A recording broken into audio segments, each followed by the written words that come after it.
Саламатсыздар ма оқушылар? Саламатсыздар. Алуда отырамыз. Бүгінгі өтетін сабағымыз сыныптағы достық. Сабақтың мақсаты оқушыларға сыныптағы достықтың маңыздылығын түсіндіре отырып, сүйіспеншілік құндылығының мәнін ашу. Ал ақыры сабағымызды оқушылар Т ережесі бойынша бастаймыз.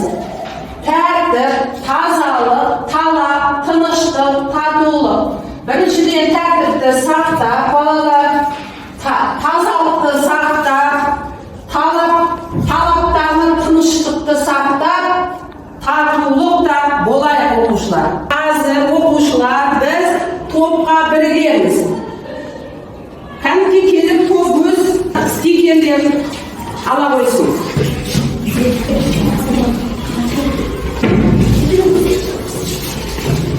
Оқушылар қазір мен топ атауын берейін. Бірінші топқа адал достық,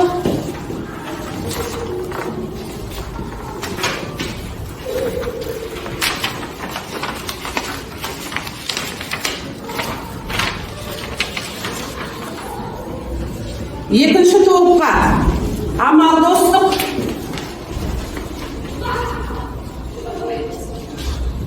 үшінші топқа уақытша достық.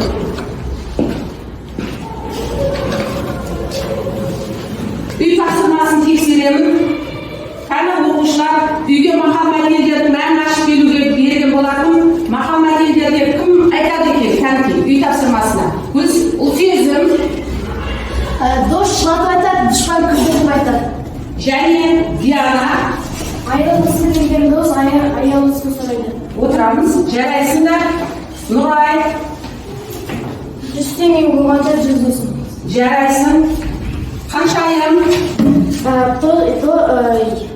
Дос 8, дұшпан 8. Жарайсың. Нүркен.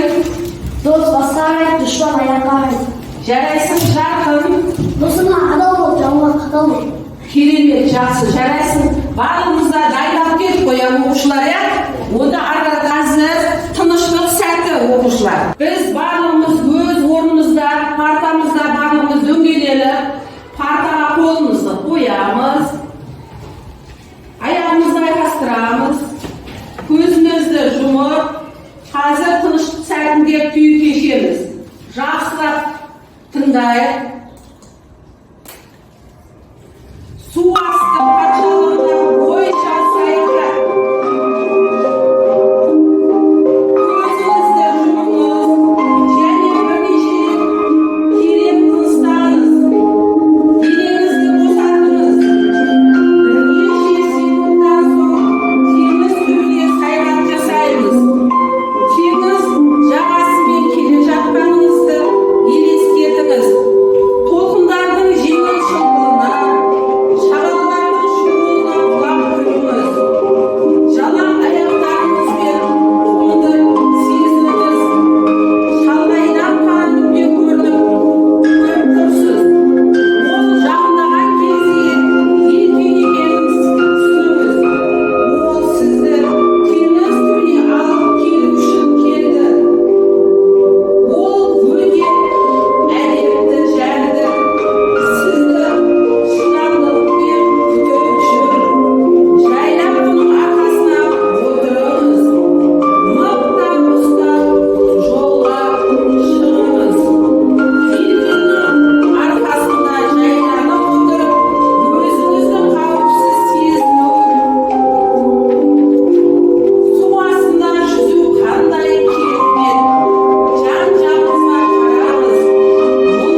барлығымызға бірдей керемет бір тұңғиыққа барып, қайтадан бір керемет балдырларды көріп қайтқан болармыз, Ал галереяда ой шақыру әдісі қазір өз ойларымызды айтамыз суретке қарап. Кәні қай оқушы айтады өзін? Ол сезім. Бұл суретте балалар бір-бірімен тату. Бұлар достар. Достар бір-бірін сатпайды. Бұлар да сол секілді бір-бірін сатпай күліп ойнап жүр. Өте жарайсың. Отыра ғой, жарайсың. Тағы кім айтар екен? Ал айта ғой, Әбубәкір. Бұл суретте бұлар достар. Өйткені бұлар адал достар, амал дос емес. Өйткені сабаққа бірге барып, тамақ ішетін болса бірге істейді, ойнайтын болса бірге ойнайтын достар. Жарайсың. Отыра ғой. Ал Әсия қыз. Бұл суреттегі достар адал. Олар бір-бірін сатпайды, ешқашан да бір-бірін ренжітпейді, бірге тату жүреді. Бір-біріне көмек береді, қол ұшын береді. Жарайсың, отыра. Қазір топтық жұмыс. Кластер әдісі бойынша достық қандай болу керек?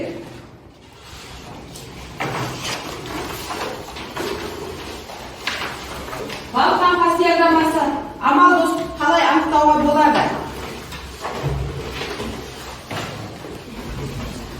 Мен диаграммасы бойынша адал достық пен амал достықтың қасиеттері мен айырмашылығын топтастыру. Дәулет қызамыз.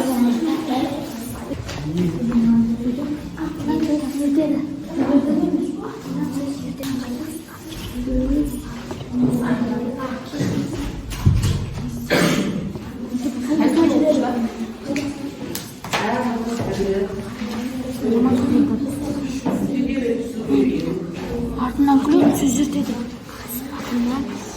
Артынан күледі.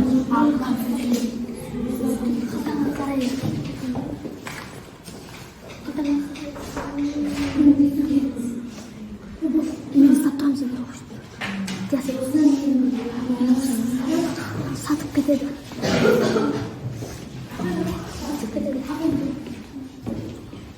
Үлкендеу етіп жазамыз, қазір түсінбей olmayın.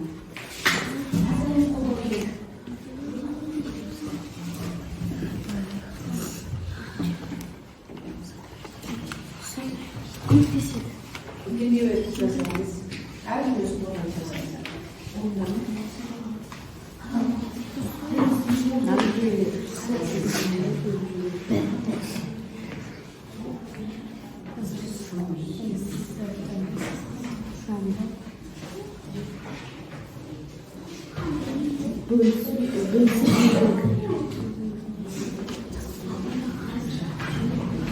Топтық жұмысы қай топ болды?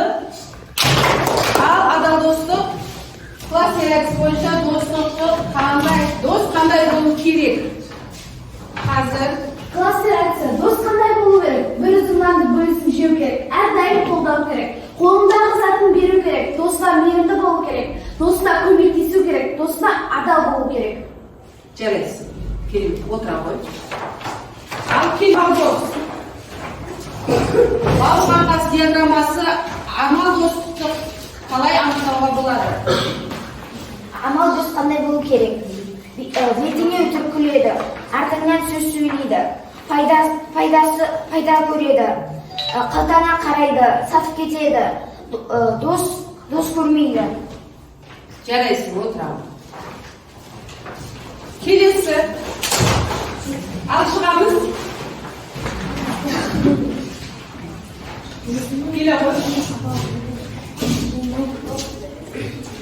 Бен диаграммасы адал мен амал достық қасиеттер мен айырмашылығын топтастыру. Бізде адал досқа бір үзім нанды бөлісіп жейді, және сатып кетпейді, көмектеседі.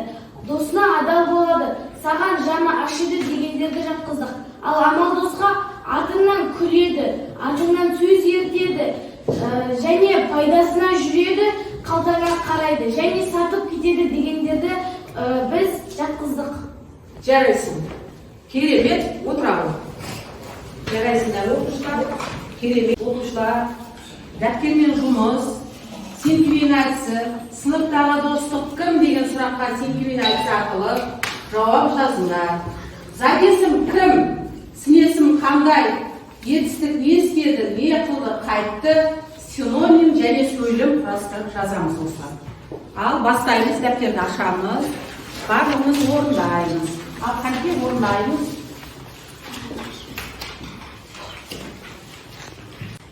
Синхуин айтысы бойынша кім жазып бітті екен, оқушылар? Ал осезім. Синхуин айтысы. Зат есім кім? Нұрдәулет. Сын есім қандай? Батыл, ержүрек, етістік не істеді, не қылды, қайтты? Сертінде тұрды, адал болды, маған керек кезде көмектесті. Синоним Нұрдәулет адал болды. Сөйлем Нұрдәулет батыл, ержүрек болып сертінде тұрды. Маған көп деген көмектер көрсетті. Жарайсың. Нұрай. Зат есім әсел, сын есім әдемі, досына адал. Етістік билейді, алайдады. Синоним әсел, адал, достығына беріп, сөйлем. Әсел сабағын жақсы оқиды. Жарайсың. Отыра. Зат есім кім? Ұлту, сын есім қандай? Әдемі, сұлу, етістік не істеді? Оқыды, жазды, биледі. Синоним адал, сөйлем, ұлту біздің достығымызды дәлелдеді. Жарайсың. Қазір оқушылар жігіттер квартетінің жан досым әнін орындаймыз. Жүректен жүрекке.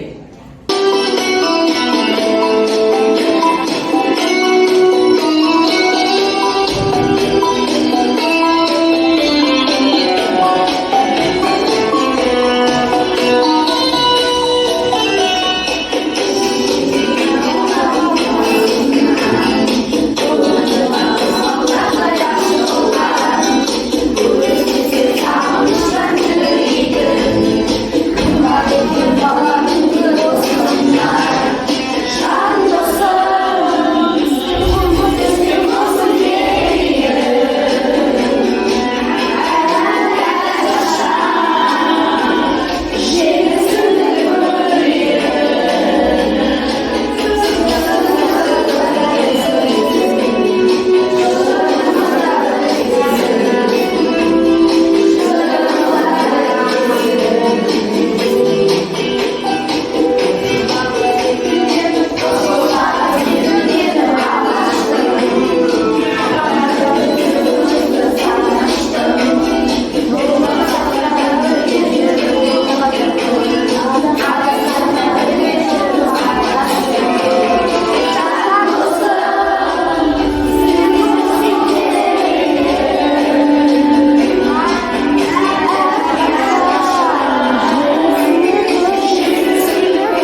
Жарайсыңдар, лекция оқушылар.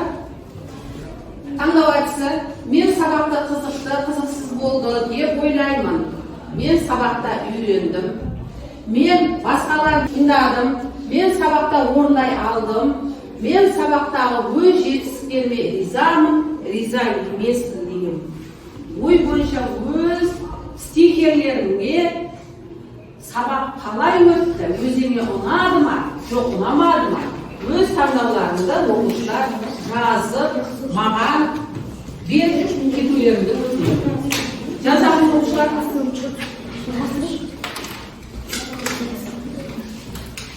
стикеріңізді алып жазады. Сабақ қызықты болды ма, ұнады ма, ұнамады ма, барлығымыз өз ойымызды стикерге жазамыз.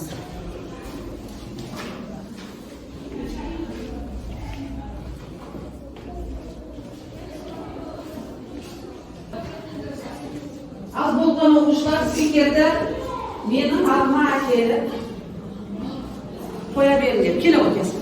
Кезекте оқушылар, кезекте. Мына жерге қоямыз. Кезекеміз.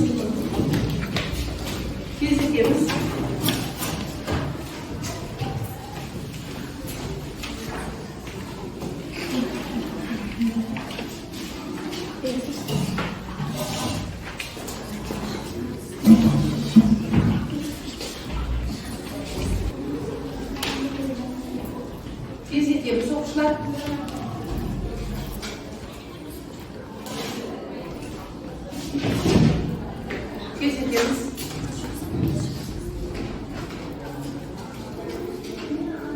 Ал онда оқушылар үйге менің досым тақырыбында эссе жазып келеміз.